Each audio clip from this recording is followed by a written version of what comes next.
The old wooden chest had been sitting in the corner of the Windsor Castle storage room for nearly 3 decades. Dust particles danced in the afternoon sunlight that filtered through the small window as Charles Edward walked slowly among the forgotten belongings. He had come here seeking something entirely different, his grandmother's old photograph albums. But fate had other plans for him that Tuesday afternoon. Charles ran his fingers along the brass hinges of the chest, feeling the cool metal beneath. His touch. The lock had long since given way to time and moisture, hanging loosely from its clasp. As he lifted the heavy lid, the musty scent of old leather and faded perfume filled his nostrils. Inside, beneath layers of silk scarves and yellowed letters, his fingers found something unexpected. A small burgundy leather journal with gold corners. The moment he saw the familiar handwriting on the cover, his heart stopped. Property of Diana Francis was written in the elegant script he remembered so well. His hands trembled as he held the diary, memories flooding back like waves crashing against a shore. Diana had always been secretive about her writing, often scribbling in notebooks during their quiet moments together. But he had never imagined one of her personal journals would surface after all these years.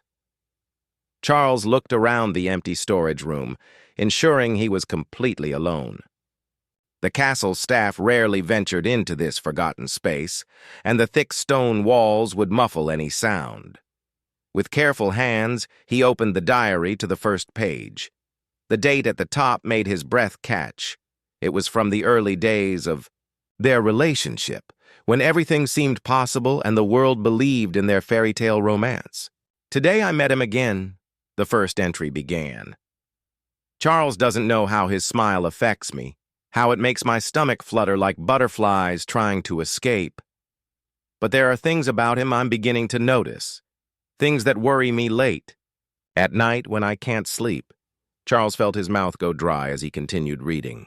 Diana's words painted a picture of their early courtship that he had never seen before. Her hopes, her fears, and her growing awareness that their relationship was far more complicated than either of them had initially realized. The entries were not the bitter complaints he might have expected from someone who had grown disillusioned with royal life. Instead, they revealed a young woman trying desperately to understand the man she was falling in love with, while simultaneously recognizing the impossible situation she was entering. Diana wrote about the pressure from both families, the media, attention that followed her everywhere, and her growing realization that she was expected to become someone entirely different from who she really was. As Charles turned the pages, he discovered entries that made him question everything he thought. He knew about their relationship. Diana had written about conversations they'd had that he barely remembered, moments of tenderness that had clearly meant more to her than he had realized at the time. She described his gestures, his expressions, the way he would sometimes look at her when he thought she wasn't watching. Reading her words, he began to see himself through her eyes, sometimes kind and gentle, but often distant and preoccupied with duties and obligations. One entry particularly struck him. Diana had written about a walk they had taken through the gardens at Balmoral, describing how she had tried to tell him about her fears regarding their engagement announcement. According to her account, he had been polite but distracted, his mind clearly on other matters. She wrote about feeling invisible, as if her concerns were less important than the schedule he needed to maintain. Charles remembered that walk, but, only vaguely, it had been just another obligation in a day filled with them. The afternoon light began to fade as Charles continued reading, completely absorbed in Diana's perspective of their shared history. Her writing style was surprisingly mature and insightful, revealing depths of thought and emotion that he had somehow missed during their time together. She wrote about loving him deeply while simultaneously feeling increasingly isolated by the very relationship that should have brought them closer together. Each page revealed new layers of complexity in Diana's feelings. She expressed genuine affection and admiration for Charles, but also growing frustration with what she perceived as his inability to truly see her as an individual rather than simply as the woman who would fulfill his royal obligations. Her words, were not cruel or vindictive, but they were painfully honest about the disconnect she felt growing between them. As the castle's clock tower chimed 6 times, Charles realized he had been reading for hours. His back ached from hunching over the diary, and his eyes were strained from the fading light, but he could not bring himself to stop. This diary was like a window into Diana's soul, revealing thoughts and feelings she had never shared with him, directly. It was both a gift and a torment, offering him insights that came decades too late to make any difference in their relationship. The weight of missed opportunities pressed down on him as he carefully closed the diary and held it against his chest. Tomorrow he would continue reading, but for now, he needed time to process what he had already discovered. Walking slowly back to his private chambers, Charles carried with him not just a physical diary, but the beginning of a new understanding of the woman he had married, loved, and ultimately lost. Sleep had eluded Charles throughout the night. Every time he closed his eyes, Diana's words echoed in his mind like a haunting melody. The diary lay on his nightstand, its burgundy leather cover seeming to glow in the moonlight that streamed through his bedroom window. By dawn, he had made his decision. He would continue reading, regardless of how painful the revelations might prove to be. After dismissing his morning staff and ensuring complete privacy, Charles returned to the storage room with Diana's diary tucked securely under his arm. The dusty space felt different now, charged with the energy of secrets waiting to be unveiled. He settled into the same corner where he had discovered the journal, positioning himself near the window where the natural light would allow him to read clearly. The second section of the diary covered the period leading up to their engagement announcement. Diana's entries from this time revealed a young woman caught between excitement and terror. She wrote about the elaborate preparations, the constant fittings for clothes she wasn't sure she wanted to wear, and the growing realization that her life was no longer her own. "Everyone talks about me as if I'm not in the room," she had written. "They discuss my schedule, my wardrobe, my public appearances, but nobody asks what I think or how I feel about any of it." Charles paused at this entry, remembering those frantic weeks before their engagement became public knowledge. He had been so focused on the political and ceremonial aspects of the announcement that he had failed to consider Diana's emotional state. In his mind, she had seemed excited about the prospect of becoming his wife, but her diary revealed a much more complex reality. She had been excited, yes, but also overwhelmed and increasingly concerned about losing herself in the process of becoming a royal bride. The entries that followed painted a vivid picture of Diana's internal struggle. She genuinely cared for Charles. Her affection came through clearly in her writing, but she was also beginning to understand the enormous sacrifices that would be required of her.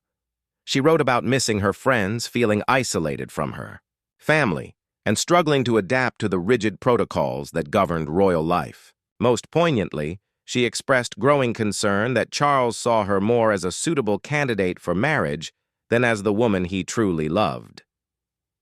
One entry made Charles set the diary down and stare out the window for several long minutes.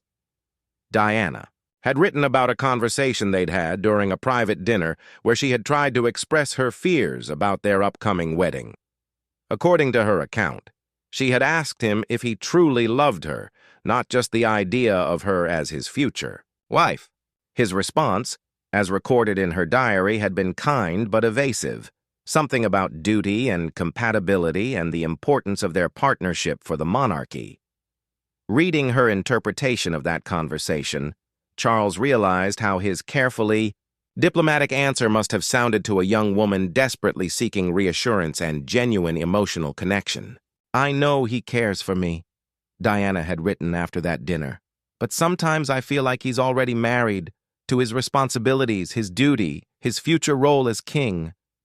I wonder if there's room in his heart for a real wife, or if I'm destined to always come second to the crown." The raw honesty of her words hit Charles like a physical blow. She had seen so clearly what he had been blind to at the time, his own inability to prioritize their personal relationship over his royal obligations.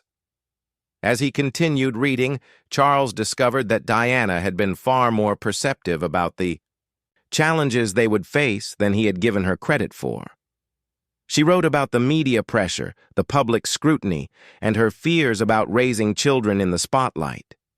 She had understood, even before their wedding, that their marriage would be lived under a microscope, with every gesture analyzed and every disagreement potentially becoming front-page news. The diary entries from their engagement period also revealed Diana's growing awareness of the other pressures surrounding their relationship. She wrote about family members who seemed more interested in the advantages of the royal connection than in her personal happiness. She described feeling like a pawn in a larger game, moved around by forces beyond her control. Yet through it all, her genuine feelings for Charles remained evident, even as she struggled with doubts about whether those feelings were truly reciprocated. One particularly moving entry described Diana's hopes for their future together. She had written about wanting to create a real partnership with Charles, to be not just his wife, but his closest friend and confidant. She dreamed of supporting him in his royal duties while maintaining her own identity and interests. She wanted their children to grow up feeling loved and secure, despite the unique pressures of royal life. Reading these hopeful words, Charles felt a crushing weight of regret for all the ways their marriage had failed to live up to Diana's dreams. Tapi. Most revealing entries in this section dealt with Diana's attempts to understand Charles himself. She wrote about studying his moods, trying to decode his silences, and searching for ways to connect with him on a deeper level. She observed his dedication to his causes, his genuine concern for people in need, and his struggle to balance personal desires with royal duty. But she also noted his tendency to withdraw when emotions became too intense, his difficulty expressing feelings directly, and his apparent comfort with the emotional distance that royal protocol seemed to require. "I love him, but I don't think I know him," Diana had written in one entry. "And I'm beginning to suspect he doesn't really know me either. We're like two people speaking different languages, trying to build a life together while missing all the important meanings behind each other's words." The accuracy of this observation was painful for Charles to acknowledge, but he could not deny its truth. As the afternoon wore on, Charles found himself completely absorbed in Diana's world, as she had experienced it during those crucial early months of their relationship. Her diary was not just a record of events, but a window into the heart and mind of a young woman trying to navigate an impossible situation with grace, intelligence, and hope. With each page, he understood more clearly how many opportunities he had missed to truly connect with the remarkable woman who had agreed to share his life. The third day found Charles returning to the storage room with a sense of both anticipation and dread. He had barely eaten breakfast, his appetite lost in the emotional turmoil of Diana's revelations. The diary seemed to grow heavier in his hands. Each day, weighted not just with paper and leather, but with the accumulated burden of missed opportunities and misunderstood moments. This section of the diary covered their wedding preparations and the ceremony itself. Charles expected to find entries filled with excitement and joy, but instead discovered a complex tapestry of emotions that revealed just how overwhelming the entire experience had been for Diana. Her first entry from this period began with a simple statement that would haunt him. "Today I realized I'm not marrying Charles. I'm marrying the institution of the monarchy, and he comes with it." Diana wrote about the endless fittings for her wedding dress, describing how she felt like a mannequin being dressed for display rather than a bride preparing for the most important day of her life. The designers, seamstresses, and royal advisors discussed every detail of her appearance, but nobody seemed interested in her feelings about the choices being made. She felt beautiful in the dress, she admitted, but also trapped by its symbolism and the expectations it represented. The entries, revealed Diana's growing anxiety as the wedding date approached. She wrote about lying awake at night, wondering if she was making the right decision. Her doubts weren't about Charles himself, but about whether she was strong enough to handle the life that awaited her. She worried about disappointing people, about failing to live up to the impossible standards that had been set for her, and about losing herself completely in the role of future queen. One entry that particularly struck Charles described Diana's bachelor party, a quiet evening with her closest friends that had turned into an emotional farewell to her old life. She wrote about her friends' mixed reactions to her engagement, some excited about her fairy tale romance, others worried about the sacrifices she would have to make. During that evening, one friend had asked her directly if she was truly happy, and Diana admitted in her diary that she hadn't been able to answer honestly. She was happy about marrying Charles, but terrified about everything else that came with him. Charles found himself pausing frequently as he read about their wedding day itself. Diana's account of that morning was both magical and heartbreaking. She described the surreal experience of waking up in her childhood bedroom for the last time, knowing that when she went to sleep that night, she would be a different person entirely. The overwhelming attention from hairstylists, makeup artists, and dressers made her feel like she was preparing for a performance rather than a wedding. Her description of walking down the aisle at St. Paul's Cathedral was particularly poignant. While the world saw a confident young bride gliding gracefully toward her prince, Diana's diary revealed her internal experience of that walk. She wrote about the overwhelming noise of the organ music, the sea of faces watching her every step, and the crushing weight of knowing that millions of people around the world were scrutinizing her every gesture.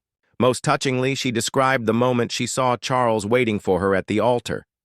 How handsome he looked, how nervous he seemed, and how desperately she wanted to comfort him despite her own fears. When I reached him, I wanted to whisper that everything would be okay, that we would figure it out together, she had written. But the ceremony had already begun, and we were no longer just Charles and Diana. We were symbols, representatives of something much larger than ourselves. I realized in that moment that our private relationship would always have to compete with our public roles. Diana's account of the ceremony itself was filled with small, intimate observations that the cameras had never captured. She wrote about Charles's hands shaking slightly as he placed the ring on her finger, about the encouraging smile he gave her when she stumbled slightly over her vows, and about the moment during the blessing when he squeezed her hand reassuringly. These details revealed a tenderness between them that had been genuine, even amid all the pageantry and pressure. The diary entries from their honeymoon period were perhaps the most bittersweet for Charles to read.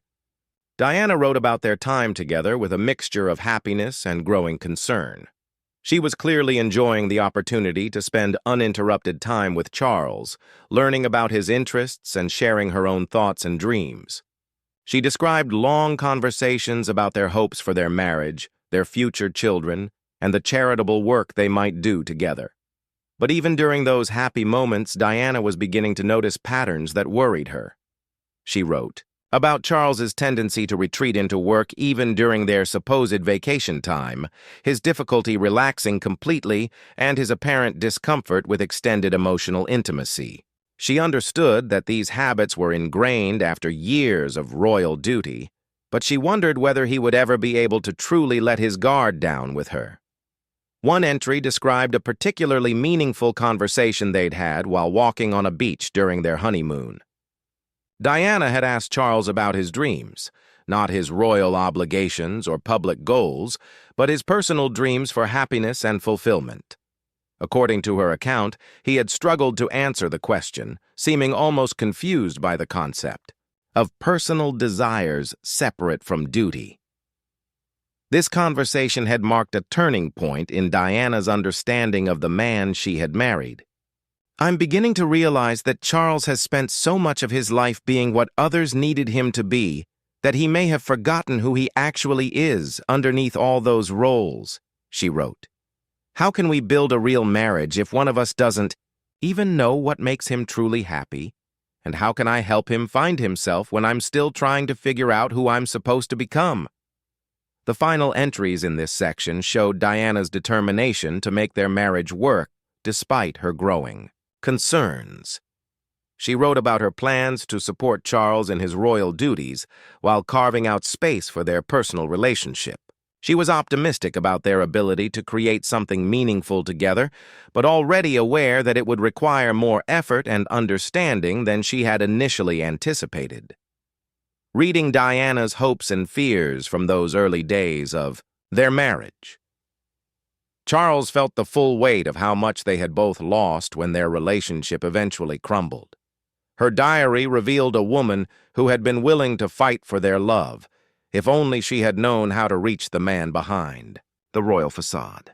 By the fourth day, Charles had established a routine that the castle staff found puzzling but respected. He would disappear into the old storage room each morning after breakfast, emerging only for essential meetings and meals. His secretary had learned not to schedule anything important during these mysterious hours, sensing that whatever the prince was doing required complete privacy and concentration. This section of Diana's diary covered the first years of their marriage, a period that Charles remembered as challenging but hopeful. Diana's perspective, however, revealed complexities and struggles that he had either missed entirely or chosen not to acknowledge at the time. Her entries from this period showed a young woman working incredibly hard to adapt to royal life while fighting to maintain her sense of self. The early entries in this section focused on Diana's attempts to master the intricate protocols and expectations of royal duties. She wrote about the countless lessons in etiquette, the briefings on political sensitivities, and the constant scrutiny of her every public appearance. What struck Charles most powerfully was her genuine desire to excel in these areas, not for personal glory, but because she understood how her success or failure would reflect on him and the institution they both served. "I want to make Charles proud," she had written after a particularly successful public engagement. "When I see his face light up because something went well, I remember why all this effort is worthwhile. But sometimes I feel like I'm disappearing, piece by piece, learning to be someone else so thoroughly that I can barely remember who I used to be." The poignancy of this observation made Charles set the diary down and walk to the window, staring out at the gardens where they had once walked together as newlyweds. Diana's entries revealed her growing awareness of how isolated she was becoming. The demands of royal life meant that maintaining friendships from her previous life was nearly impossible, while forming new, genuine relationships within the royal circle proved extremely difficult. She wrote about feeling like she was always being watched and judged, never able to relax completely or speak freely about her true thoughts and feelings. One particularly revealing entry described Diana's attempts to discuss these challenges with Charles.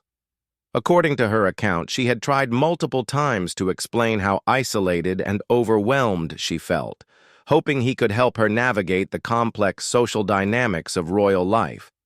But Charles, as she described him, seemed to view her struggles as temporary adjustment issues that would resolve themselves with time and experience. He offered practical solutions, more briefings, additional staff support, clearer protocols, but missed the emotional core of what she was trying to communicate. "He's so good at solving problems," Diana had written, "but he treats my loneliness like a logistics issue that can be managed rather than an emotional reality that needs to be understood. When I tell him I feel lost, he gives me a schedule. When I say I feel alone, he assigns me a lady-in-waiting. He's trying to help, but he's solving the wrong problem." The diary entries from this period also revealed Diana's growing passion for charitable work, particularly her connection with causes involving children and marginalized communities. She wrote eloquently about her visits to hospitals, homeless shelters, and community centers, describing how these encounters gave her a sense of purpose and genuine connection that she struggled to find elsewhere in royal life. Charles read with amazement about the depth of her commitment to these causes and her sophisticated understanding of the social issues she was encountering. Today, I held a little boy who was dying of AIDS, one entry began. His mother was so grateful that someone important had come to see him, but I was the one who felt grateful. For that hour, I wasn't the Princess of Wales or Charles's wife or a symbol of anything. I was just a person caring for another person, and it felt more real than anything else I do. Reading this, Charles realized how much of Diana's true character and deepest motivations he had never fully understood or appreciated. The diary also documented Diana's growing concerns about the state of their marriage. She wrote about the increasing amount of time Charles spent on his royal duties, his tendency to withdraw when she tried to discuss their relationship, and her growing suspicion that he was more comfortable with the formal aspects of their partnership than with genuine emotional intimacy. Her entries were not bitter or accusatory, but they revealed a woman desperately trying to connect with a husband who seemed to be pulling away. One entry that particularly devastated Charles described Diana's realization that their conversations had become almost entirely functional, discussions of schedules, public appearances, and household management, with very little personal or emotional content. She had tried to initiate deeper conversations, asking about his thoughts, feelings, and experiences, but he consistently deflected these attempts, steering the discussion back to practical matters. "I know he loves me," Diana had written, "but sometimes I think he loves the idea of being married more than he enjoys actually being married to me. We've become very efficient partners, but I'm not sure we're still lovers or even friends. I watch him with other people, his staff, his friends from university, even strangers at public events, and he seems more relaxed and genuine with them than he is with me. It makes me wonder if I've become just another royal obligation that he manages, rather than a person he chooses to be with." The entries that followed showed Diana's attempts to revitalize their relationship. She planned special evenings together, suggested activities they might enjoy as a couple, and tried to create opportunities for them to reconnect on a personal level. Some of these attempts were successful, leading to entries filled with hope and renewed affection. But increasingly, Diana found that their good moments were overshadowed by the demands of their public roles and Charles's apparent inability to sustain emotional intimacy over time. The section ended with entries about Diana's pregnancy with their first child. Her excitement was palpable on every page, mixed with hopes that becoming parents would bring them closer together and give them a shared focus that might strengthen their marriage. She wrote about her dreams for their family, her determination to be a hands-on mother despite royal expectations, and her hope that Charles would find in fatherhood the personal fulfillment that seemed to elude him in other areas of life. "Maybe when we have a child together, Charles will remember what it means to love someone without reservation," she had written. "Maybe holding our baby will remind him that some things are more important than duty and protocol.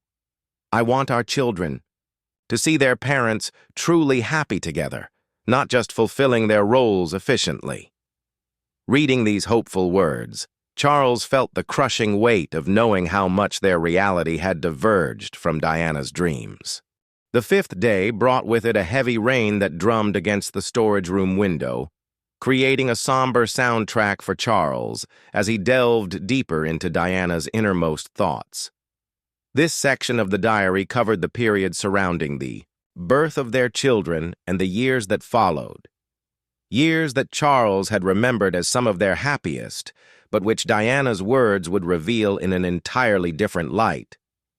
Diana's entries during her pregnancies were filled with a complex mixture of joy, anxiety, and profound loneliness. She wrote extensively about the physical challenges of pregnancy while maintaining a demanding schedule of public appearances, but it was her emotional isolation during this crucial time that struck Charles most forcefully, despite being surrounded by medical staff, royal advisors, and well-meaning family members. Diana felt fundamentally alone in her experience of becoming a mother.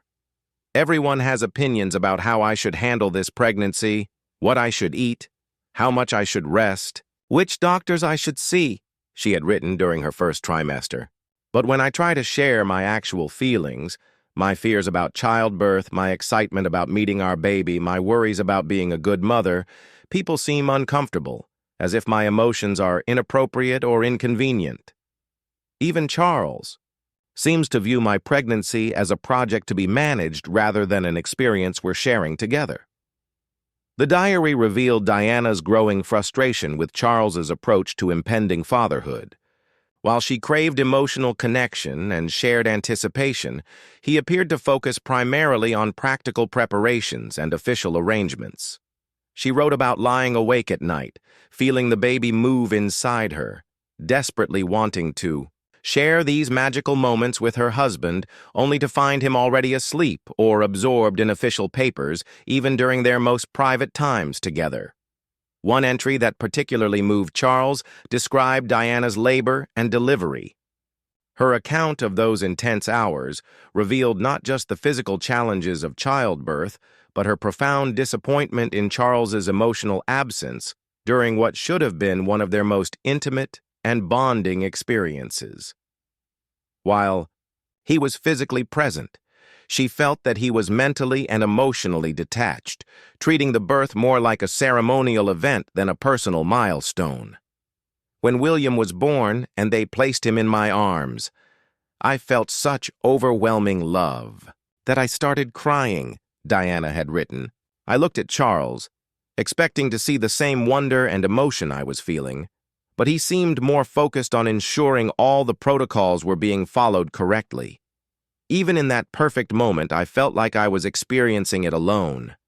Wanted to share my joy with the man I love, but he was already thinking about the announcements that needed to be made and the procedures that had to be followed. The entries from the early months of motherhood painted a picture of Diana's fierce dedication to hands-on parenting, despite enormous pressure to delegate childcare responsibilities to nannies and staff. She wrote about her determination to breastfeed, to be actively involved in daily care routines, and to ensure that their children experienced as much normalcy as possible within the constraints of royal life. Her love for their sons radiated from every page, but so did her growing frustration with Charles's more distant approach to parenting. Diana's observations about Charles as a father were particularly insightful and heartbreaking. She clearly recognized his genuine love for their children and his desire to be a good father, but she also documented his struggle to balance parental instincts with royal expectations. She wrote about watching him hold their newborn son, seeing glimpses of tender emotion that would quickly be suppressed when others entered the room, as if showing too much affection was somehow inappropriate for a future king. Charles loves William desperately, but he's already thinking about the boy's future responsibilities rather than simply enjoying who he is right now, Diana observed. When he looks at our son, I can see him calculating lessons and protocols and training that will be necessary years from now. I just want him to see the beautiful, innocent child in front of him and let himself be completely present in that love. The diary entries from this period also revealed Diana's growing awareness of fundamental differences in their approaches to marriage and family life. While she had hoped that parenthood would bring them closer together, she instead found that it highlighted their incompatible priorities and communication styles. She wanted to create a warm, emotionally open family environment, while Charles seemed more comfortable with the formal structures and traditional approaches that had shaped his own upbringing. One particularly painful entry described a family vacation where Diana had hoped to create relaxed, intimate time for them to bond as a family. Instead, she found that Charles had filled the trip with official duties and structured activities, leaving little room for the spontaneous, affectionate moments she craved. She wrote about feeling like a supporting player in a royal production, rather than a wife and mother enjoying time with her family. The birth of their second son brought renewed hope for Diana, but also deeper disappointment when the same patterns repeated themselves. She wrote about her growing sense that Charles viewed their family life primarily through the lens of royal duty, loving, but somehow separate from the emotional intimacy she considered essential for a truly happy marriage and family. I'm beginning to To understand that Charles and I have completely different definitions of love and family, she wrote during Harry's infancy. He shows love through protection, provision, and proper procedures. I show love through presence, affection, and emotional availability. Neither approach is wrong, but they're so different that sometimes I feel like we're raising our children in two different families that happen to share the same house. The diary entries from this section also documented Diana's increasing involvement in charitable work, particularly her groundbreaking advocacy for AIDS patients and her work with homeless individuals. She wrote about how these activities provided her with the emotional fulfillment and sense of purpose that seemed elusive in other areas of her life. Her descriptions of these encounters revealed not just compassion, but sophisticated understanding of complex social issues and genuine skill at connecting with people from all walks of life. When I'm doing charity work, I feel like my truest self, she had written after a particularly meaningful hospital visit. Nobody expects me to be perfect or follow a script. I can just respond to what I see and feel, offering whatever comfort or support feels right in the moment. It's the only place where being emotional and caring is seen as a strength rather than a liability. The final entries in this section showed Diana's growing confidence in her public role, even as her private marriage became increasingly strained. She had found her voice as a royal family member, developing causes and approaches that were uniquely her own. But this professional growth seemed to create even more distance between her and Charles, as if her independence and success threatened the traditional dynamic he was comfortable with. The final section of Diana's diary proved to be the most difficult for Charles to read. By the 6th day, his hands shook slightly as he turned each page, knowing that these entries would chronicle the deterioration of their marriage and Diana's growing despair about their future together. The rain had stopped, but the storage room felt colder, as if the weight of accumulated sorrow had somehow changed the very atmosphere. These later entries showed a dramatic evolution in Diana's writing style. Where her earlier words had been hopeful and determined, seeking solutions and understanding, her final entries were marked by a profound sadness mixed with hard-won wisdom about their incompatibility. She had stopped trying to fix their relationship and had begun the painful process of accepting its limitations. I've finally admitted to myself what I've known for months, one entry began. Charles and I speak different languages when it comes to love, and no amount of effort on either of our parts is going to change that fundamental reality. He needs order, tradition, and emotional distance to feel secure. I need spontaneity, intimacy, and emotional connection to feel loved. We've been trying to force ourselves into shapes that don't fit who we really are, and we're both exhausted from the effort. Diana's entries from this period showed remarkable insight into both her own needs and Charles's character. She had stopped, blaming him for being who he was, recognizing that his emotional restraint and focus on duty weren't personal failures, but deeply ingrained responses to a lifetime of royal training. But she had also stopped trying to suppress her own needs for emotional intimacy and authentic connection. The diary revealed Diana's growing realization that their public success as a royal couple was actually masking their private failure as husband and wife. She wrote about the irony of being celebrated worldwide as a fairy tale romance while feeling increasingly isolated and misunderstood within her own marriage. The gap between their public image and private reality had become so wide that she sometimes felt like she was living two completely separate lives. One entry that particularly devastated Charles described Diana's recognition that their children were beginning to notice the tension between their parents. She wrote about catching their sons watching her and Charles during a family dinner, their young faces reflecting confusion about the formal politeness that had replaced genuine warmth between their parents. This observation had apparently been a turning point for Diana, crystallizing her determination to find a way forward that would protect their children from the toxic effects of a loveless marriage. I refuse to let William and Harry grow up thinking that marriage is supposed to be a polite arrangement between two people who care about each other but don't actually like spending time together, she had written. They deserve to see what our real love looks like, even if Charles and I can't give them that example ourselves. I need to find the courage to create a different kind of life, one where they can see me genuinely happy and fulfilled. The diary entries also revealed Diana's growing understanding of her own worth and capabilities. Her charitable work had given her confidence and a sense of purpose that extended far beyond her role as Charles's wife. She wrote about discovering strengths she never knew she possessed, her ability to comfort grieving families, her skill at bringing attention to important causes, her natural gift for connecting with people who felt forgotten or marginalized by society. "I'm not just the Princess of Wales," she had written after a particularly successful campaign for landmine awareness. "I'm Diana, a woman with her own thoughts, feelings, and abilities.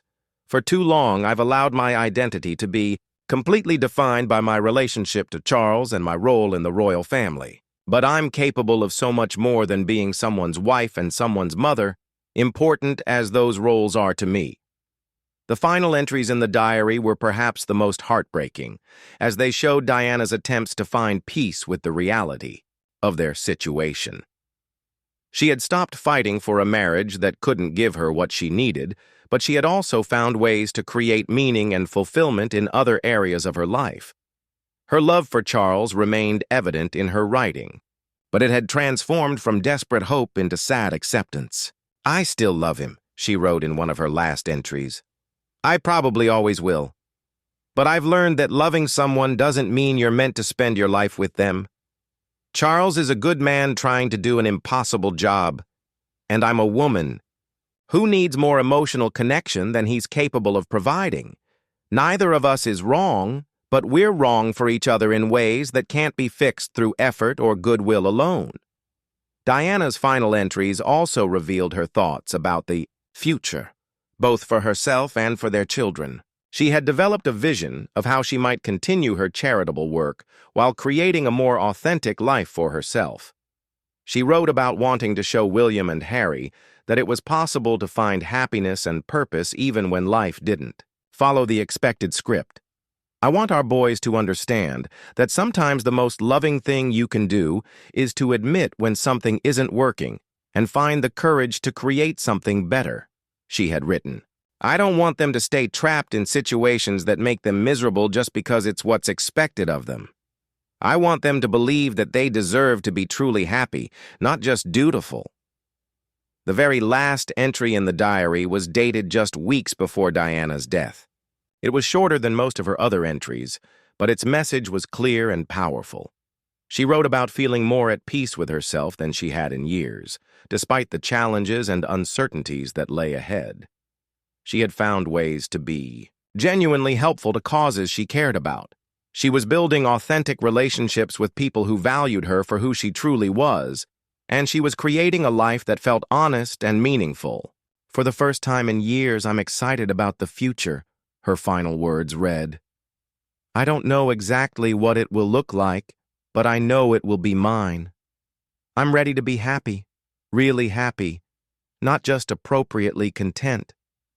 Charles deserves that too, even if we can't find it together. Maybe someday he'll understand that letting go doesn't mean we failed.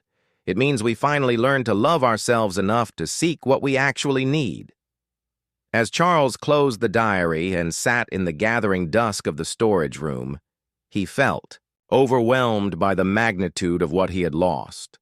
Diana's words had revealed not just the depth of their mutual misunderstanding, but also the remarkable woman she had been, far more complex, insightful, and capable than he had ever fully appreciated. Her diary wasn't a condemnation of their marriage, but rather a profound meditation on love, identity, and the courage required to live authentically. For the first time in decades, Charles allowed himself to fully grieve not just Diana's death, but the life they might have shared if either of them had possessed the wisdom and emotional skills that her diary revealed she had eventually developed. He wept for the young woman who had tried so hard to make their marriage work, for the man he had been who was too emotionally limited to meet her halfway, and for the love that had been real but ultimately impossible. Holding Diana's diary against his chest, Charles finally understood that her greatest gift to him wasn't just the years they had shared or the children they had raised together, but this final revelation of who she had truly been. In reading her words, he had discovered not just Diana's heart, but also the capacity for deeper emotional understanding that had been missing from his own life. It was a gift that came too late to save their marriage, but perhaps not too late to transform the man he might yet become.